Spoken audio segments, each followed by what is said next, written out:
relate sama diri kalian. Oke?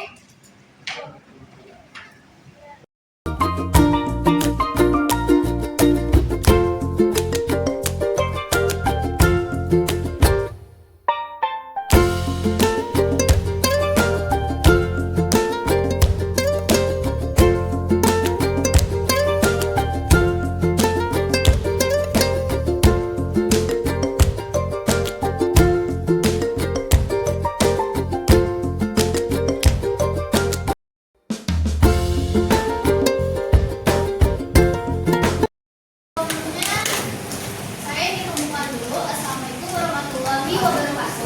Waalaikumsalam warahmatullahi wabarakatuh. Bagaimana kabarnya hari ini? Baiknya?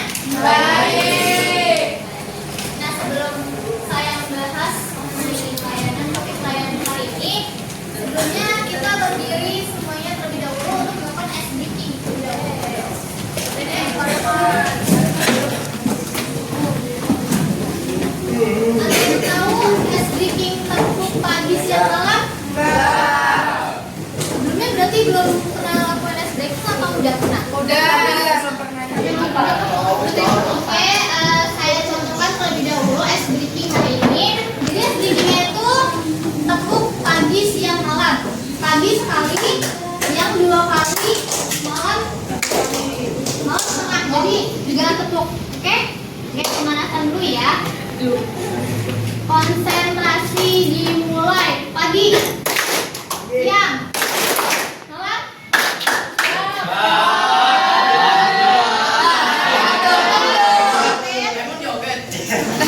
Yang kalah maju. Oke, maju Kak. Sekali lagi yang pemanasan ya, perhatikan baik-baik ya. Pagi, siang, malam. Ya.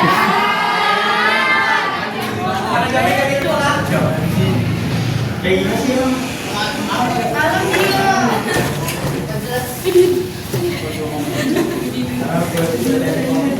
Oke, karena ada yang baru masuk, kita ulangi lagi ya. Satu pagi, siang, malam.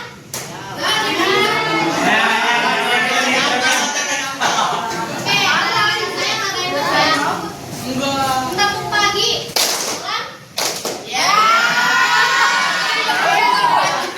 Nanti yang bunyi malam, joget di depan. Oke, sekali lagi. Satu siang, pagi, malam.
judulnya kejujuran sikap jujur dalam kehidupan sehari-hari. Kenapa saya ngambil topik ini?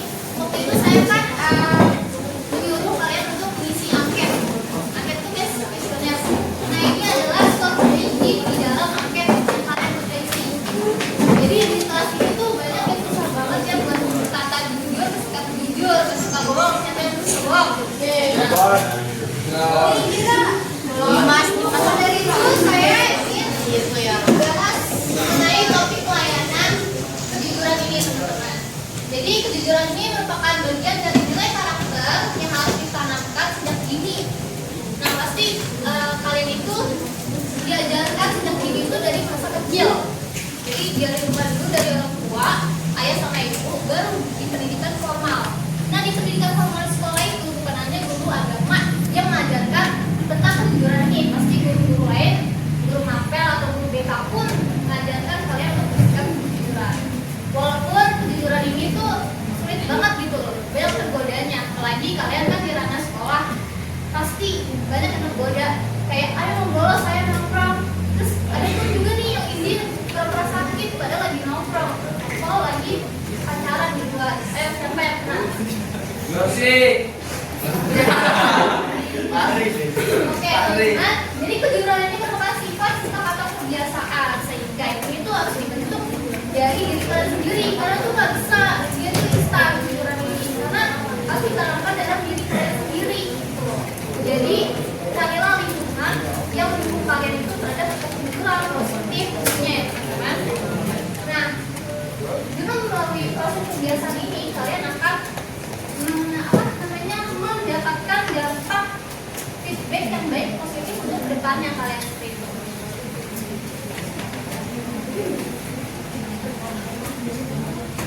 Nah, dan bentuk perilaku jujur ini ada 4 bagian yang pastinya itu dalam perkataan, perbuatan, niat dan hati serta tanggung jawab. Nah, kalau dalam perkataan mengatakan apa adanya meskipun tidak menyenangkan.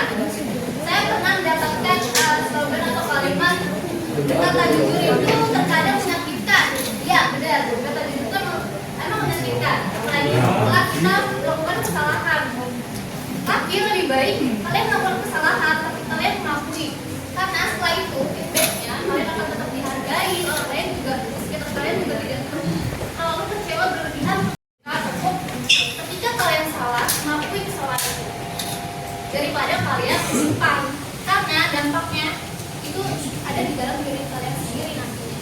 Kalian akan menjauhi teman, segan untuk mendekati teman seperti itu. Lalu 3, berbohong pada guru, teman atau mengakui kesalahan tadi saya jelaskan. Ada di sini berbohong sama guru atau teman kalian.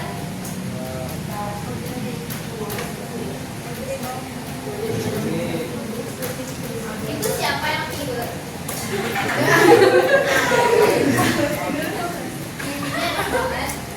Yang kedua itu dalam perbuatan, yaitu mengembalikan barang yang bukan milik kalian. Contohnya, kalian kan lagi di ranah sekolah nih, pasti ada dong yang pinjam pulpen, menghapus, cek. Tapi kemudian tuh lupa untuk kembaliinnya atau kalian nggak kembaliin. Nah itu jangan ya, nanti udah baik. Ada di sini kayak begitu. Ada. Jadi Kak Resdi. Ya. Adik minta ke pulpen. Aku nafas kemudian di juga. Itu tinggal dikit Saya tuh pinter itu pasti ada yang suka google, jadi gini lah, jadi gini lah. Ada yang kayak gitu sekarang di sini. Pasti lah ya.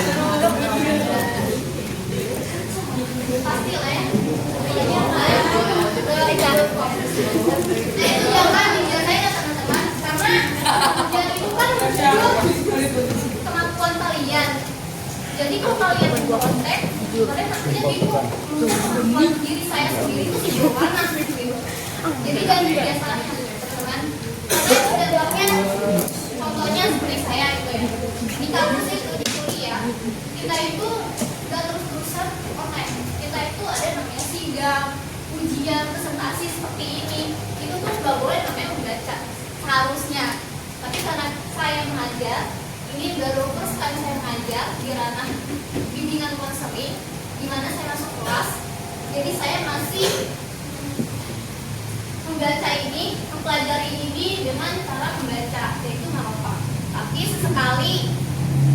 harus menjelaskan tanpa teks atau teks. Lalu membayar barang, tidak mengambil lebih. Contohnya, kalian jajan kantin, ibunya enggak, lagi rame. Ibu kalian 10.000, terus ibunya enggak. Terus kalian minta kembalian 10.000, ada kayak gitu? Ambon.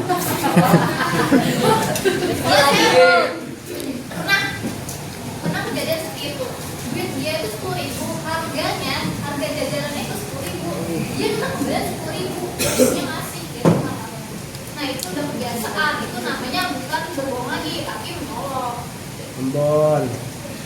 Jadi jangan dibiasain ya. Apalagi itu tadi siapa namanya? Resdi. Nah itu jangan kebiasaan. Saya nggak pernah gitu, Bu. Astagfirullahaladzim ya Allah. Yang ketiga adalah tanggung jawab, yaitu menyelesaikan tugas tepat waktu sesuai kemampuan diri sendiri, tidak mencontek, tidak pakai ChatGPT, AI, seperti itu. Lalu menepati janji pada orang lain.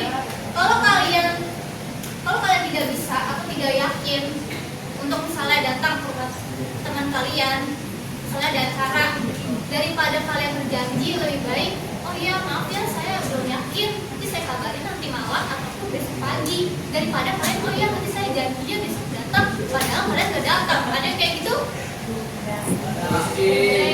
Udah, Faisal banyak banget ya.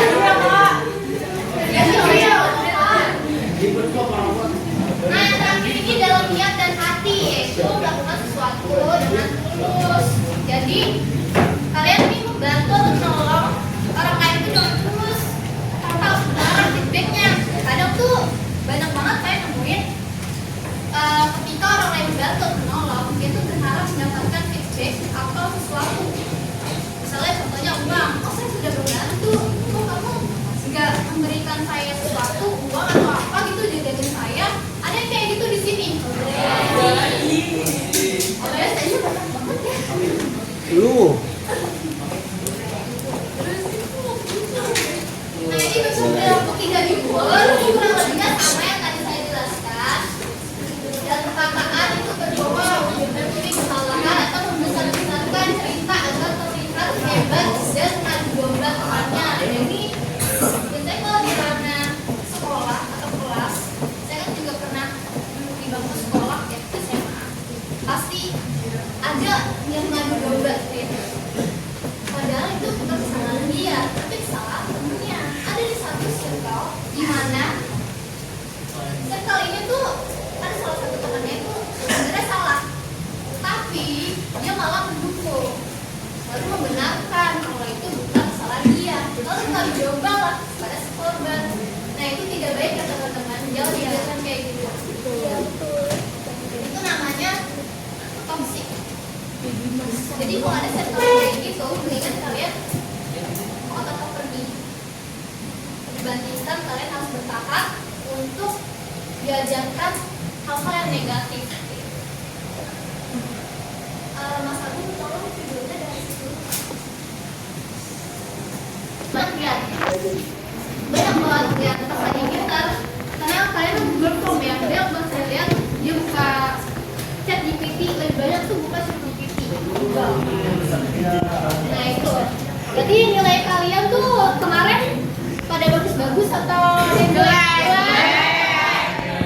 Fisika saya 50. Bacot gue dari Dikat aja Kak. Jangan biasanya ngomong kayak gitu ya, itu nggak baik.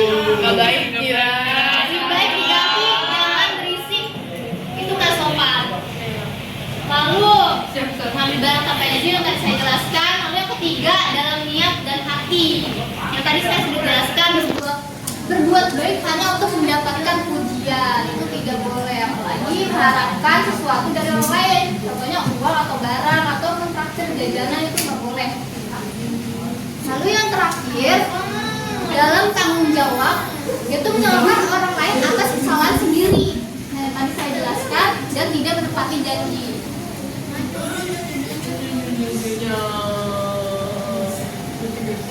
Nah selanjutnya di sini itu ada manfaat dari kejujuran. Manfaat dari kejujuran ini yang pertama itu dalam menjalani sikap sehari-hari.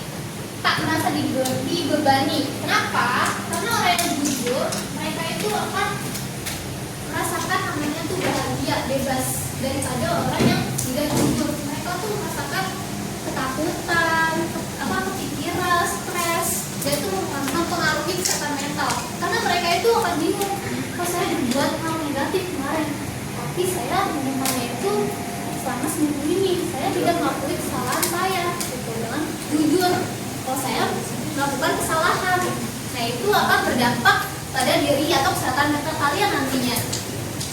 Lalu timbul rasa percaya diri pada diri sendiri tentu, karena orang yang jujur mereka nanti kedepannya akan dilancarkan suatu kegiatannya, apa yang kalian inginkan. Ada orang lain baik yang tiba-tiba datang untuk membantu, menolong, seperti itu.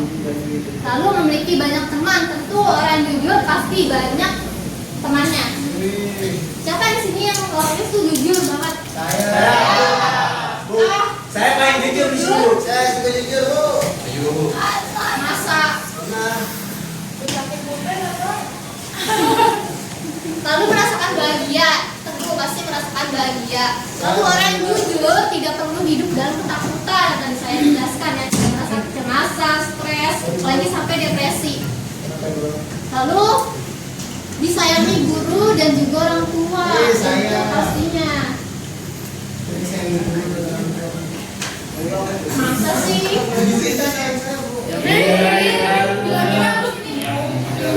Yang benar, nanti ngada-ngada.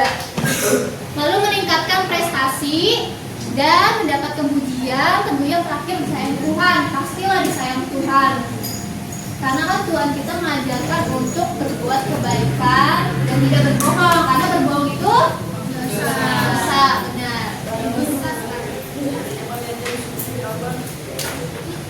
Lalu ada dampak dari kejujuran ya teman-teman, yaitu ada dampak positifnya, ada dampak negatifnya. Dampak positifnya yang pertama, menumbuhkan kepercayaan. Tentu menumbuhkan kepercayaan bukan dalam diri kita sendiri, tapi dalam orang lain sekitar kita. Kita mendapatkan kepercayaan dalam orang lain. Oh, kita jujur. Saya nanti kalian di dunia kerja, oh dia orangnya jujur banget. Saya mau masukin dia nih di perusahaan ini, gitu. Feedback baiknya seperti itu. Lalu membentuk reputasi yang baik, tentu membuat reputasi nama diri dan kalian sendiri. Lalu menumbuhkan rasa tenang dan damai. Lalu yang keempat, meningkatkan kualitas hubungan sosial. Yang tadi saya sudah jelaskan, kalian itu banyak ditemani dan orang lain tidak segan mendekati kalian.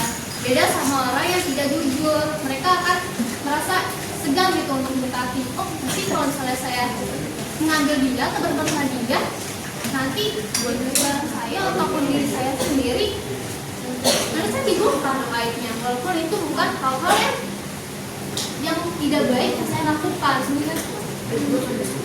Lalu mendorong kemajuan diri tentu, lalu menjadi teladan bagi orang lain. Nah ini tuh menjadi teladan bagi orang lain ini itu patut banget, karena kalian kalau udah jadi teladan dari orang lain bagi orang lain, itu berarti kalian itu menumbuhkan sikap kejujuran kalian itu baik dan sempurna.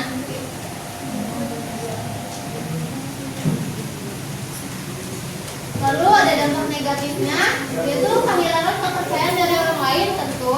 Lalu kedua, menimbulkan rasa bersalah dan tidak tenang. Orang yang jujur itu akan merasakan gelisah. Saya juga belajar namanya tentang kesehatan mental. Orang yang tidak jujur menutupi kesalahan-kesalahannya itu akan berdampak pada diri kita sendiri. Di dalam hati itu akan tertimbun, dalam pikiran kita itu akan tertimbun banyak hal-hal negatif. Nah itu nanti jangkanya bukan jangka pendek, jangka panjang.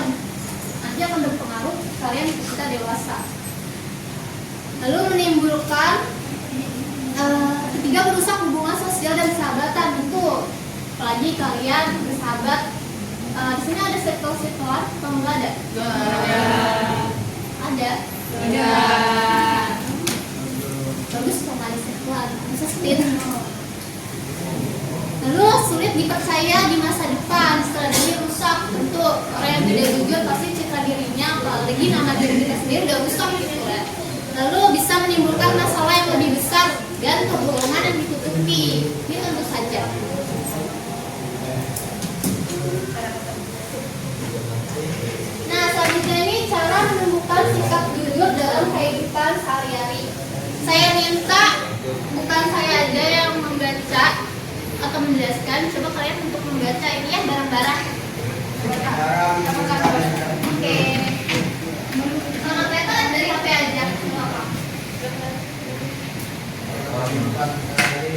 Satu.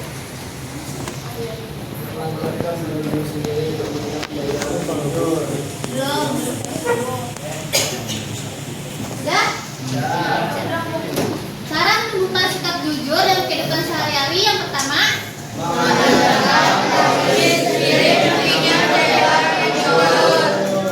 yang kedua, yang ketiga, yang keempat, yang kelima, yang keenam,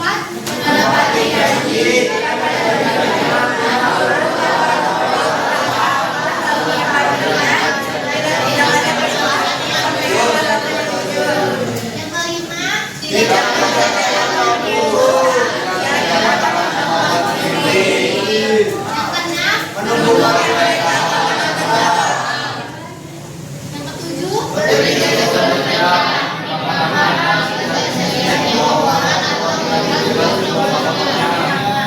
yang kedelapan.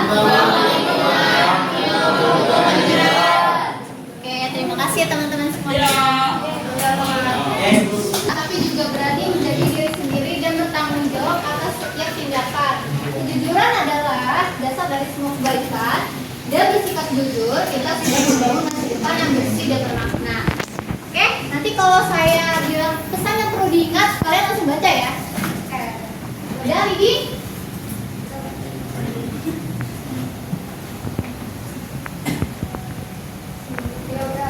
Udah? Pesan yang perlu diingat. Kejujuran adalah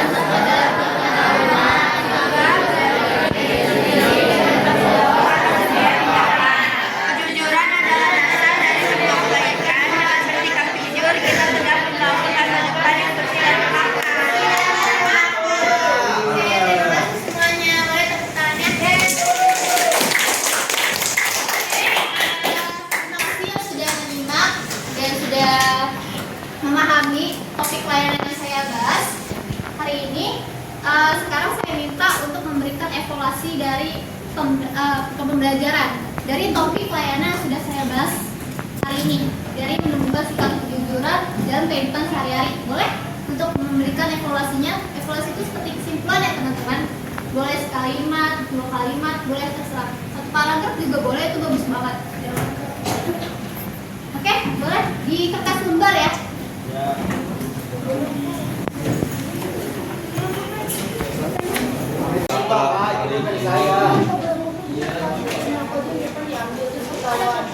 Nggak ada. Ngapain? Materi yang saya udah bahas hari ini kalian sudah menyimak, sudah mendengarkan, sudah tadi SBQ udah seru banget. Terima kasih tadi sudah foto-foto, dokumentasi.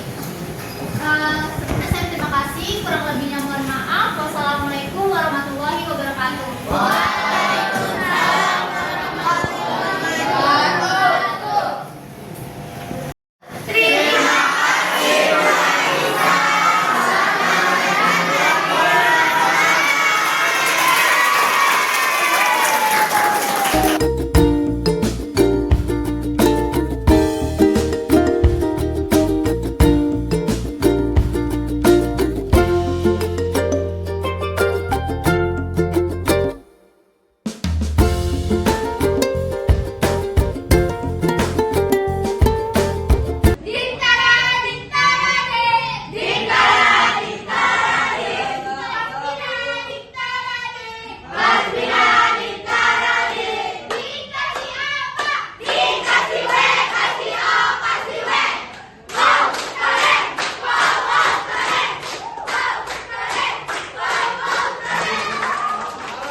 Demikian serangkaian kegiatan telah saya laksanakan, mulai dari proses need assessment atau kebutuhan siswa hingga pelaksanaan layanan saya lakukan di dalam kelas. Semoga topik pelayanan dan membuka sikap jujur dalam kehidupan sehari-hari ini dapat memberikan pemahaman terhadap siswa pentingnya kejujuran dan membantu siswa untuk agar menjadikan perilaku mereka di kehidupan sehari-harinya menjadi lebih baik. Semoga apa yang telah saya sampaikan menjadi bermanfaat dan menjadi sebuah langkah kecil untuk menjadikan karakter yang lebih baik dan positif. Itu saja, terima kasih. Assalamualaikum warahmatullahi wabarakatuh.